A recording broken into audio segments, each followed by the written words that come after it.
Isang magandang hapon guys. So nandito tayo, galing tayo ng Capitol. So ito yung binaybay natin kasama yung bike natin, no? So nandito tayo sa Limahong Channel, no? Okay. Kita niyo yung view dyan, no? Yung may dike, dagat na po yan. Yan yung dala nating bike. Okay. Kita niyo yung barko doon.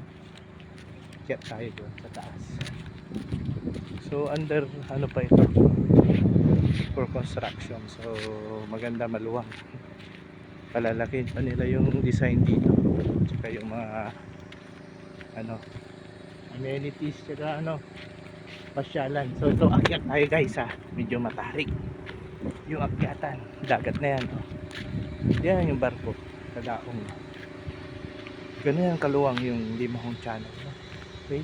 Doon yung bundok ng Labrador, mga bugal yun. Bundok ng Swal. Yun yung lighthouse ng Swal, no guys. Okay, thank you.